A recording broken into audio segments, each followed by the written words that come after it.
Abonnez-vous et cliquez aussi sur la petite cloche de notification pour ne rien rater de nos prochaines vidéos. N'oubliez pas de partager aussi la vidéo et de la liker. Afrique N24. Excellences, Monsieur le Premier ministre du Togo, Mesdames, Messieurs les membres du gouvernement légitime du Togo, Excellences, Messieurs les ambassadeurs, Messieurs les coordinateurs de la plateforme panafricaine de souveraineté P2S, chers compatriotes togolais, chers frères et sœurs du Tchad et du Mali, et tous les panafricanistes de tous horizons, chers amis de l'Afrique, et belles âmes engagées dans le combat souverainiste pour l'humanité, il y a quasiment un mois, le 24 septembre 2022, que s'est tenu le premier forum inaugural de la plateforme panafricaine de souveraineté, notre projet commun de co-construction structurée du narratif de la Renaissance africaine. Le chemin parcouru est certes court, mais dense. En raison des événements, à la mesure des bouleversements tectoniques que connaît actuellement notre monde, sous toutes ses coutures, à la fois visibles et invisibles. Mais avant toute chose, souffrez que nous nous inclinions devant la mémoire de nos frères et sœurs tchadiens, tombés sur le champ de l'honneur, sur le champ de la lutte souverainiste, ce jeudi noir du 20 octobre 2022, tout en ayant une pensée particulière aux blessés et aux familles éplorées. Justice et victoire soient rendues au souverain peuple tchadien. Je tiens ici à féliciter chacune et chacun de vous pour votre travail sans relâche, avec hardiesse, apportant ainsi chacun sa pierre précieuse à bâtir la nouvelle Afrique, celle qui doit briller plus que Keméta, l'Afrique antique, pour devenir le phare de l'humanité en résonance harmonique avec son destin de berceau de l'humanité. Comment vous remercier? Je nous relève de la noble lutte souverainiste multiséculaire, sans avoir une précieuse pensée à nos illustres prédécesseurs et martyrs qui, de leur sueur et sang immaculé, ont fécondé le terreau du réveil de la conscience collective africaine. Ce jour du 22 octobre 2022 convoque dans notre mémoire récente le 20 octobre 2011. Tragique et funeste date où les forces françaises, en coordination avec celles de l'OTAN, exécutaient l'agenda de l'Anda Africa avec l'assassinat de notre guide bien-aimé, le colonel Muammar Kadhafi, qui a tout donné pour la souveraineté monétaire, économique et politique de notre continent. La subversion du droit international, avec la complicité de l'ONU, a connu un tournant majeur en 2011, notamment le 15 février, avec le début du soulèvement populaire en Libye, suivi le 15 mars du début de l'intervention de l'OTAN sous mandat de l'ONU, le 11 mars, avec l'arrestation de Laurent Gbagbo, vainqueur de la présidentielle ivoirienne de 2010 par les forces spéciales françaises, en appoint aux troupes onusiennes, dirigées par un officier supérieur togolais. Le 15 mars, avec le soulèvement populaire de Dar, marquant le début de la guerre hybride terroriste contre la Syrie, et qui va signer la fin de l'apparent consensus du système onusien.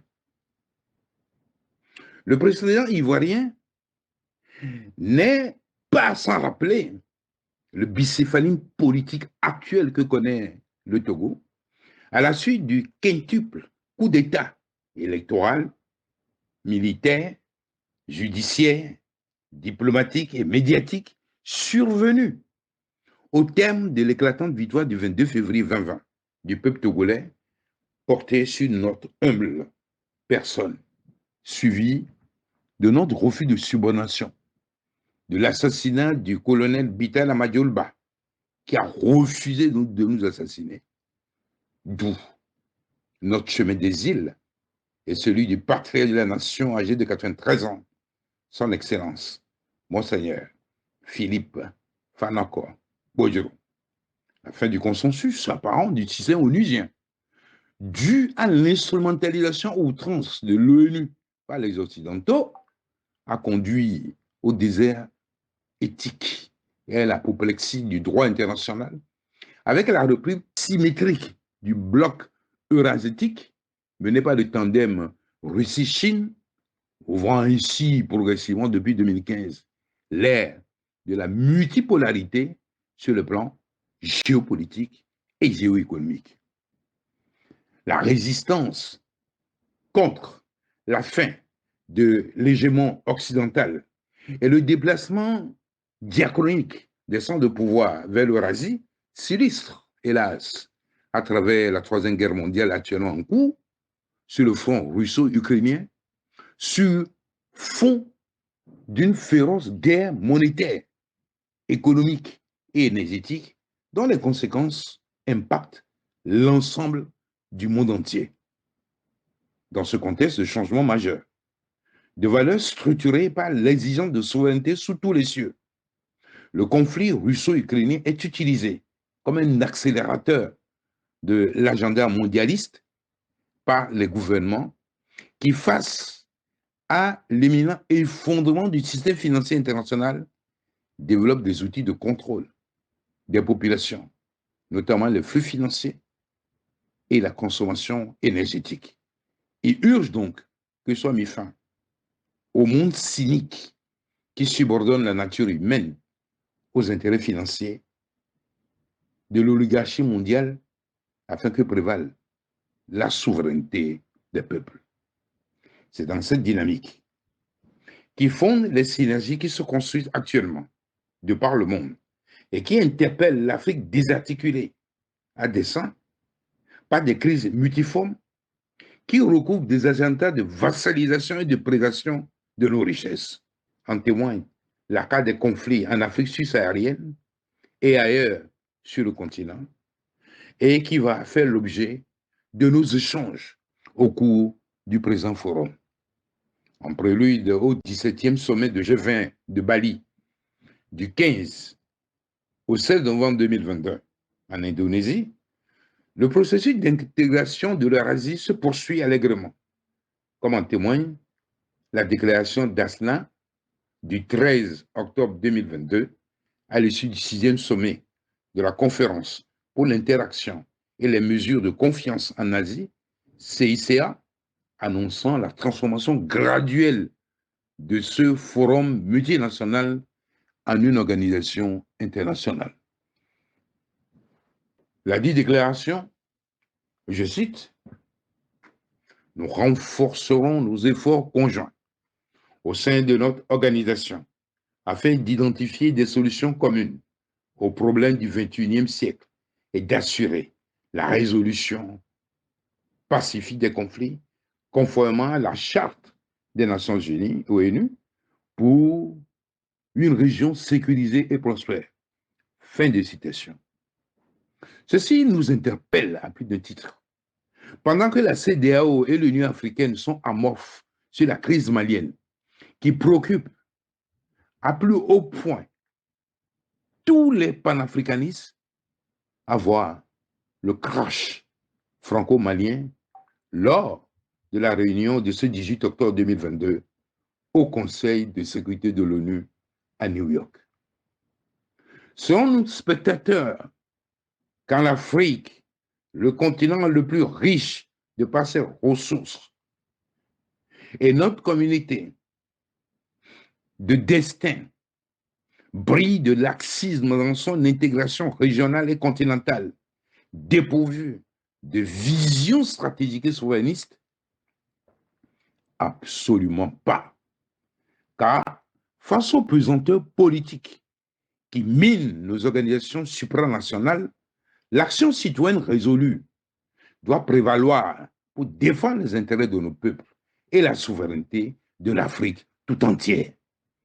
Tel est l'enjeu premier de notre plateforme et je réitère mon vœu d'une jonction rapide avec les panafricanistes anglophones et lusophones afin que puisse être organisée d'ici la fin de cette année la première conférence citoyenne sur l'intégration et la souveraineté de l'Afrique.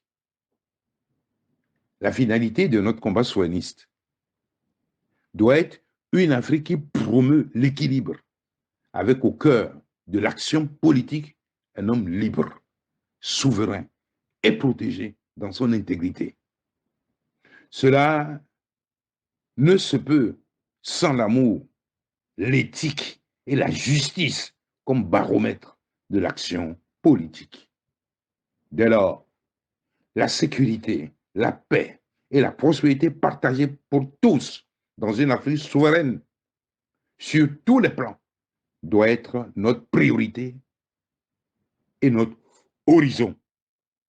D'où l'adoption de l'agenda de la paix et de la prospérité partagée à P3 pour notre continent.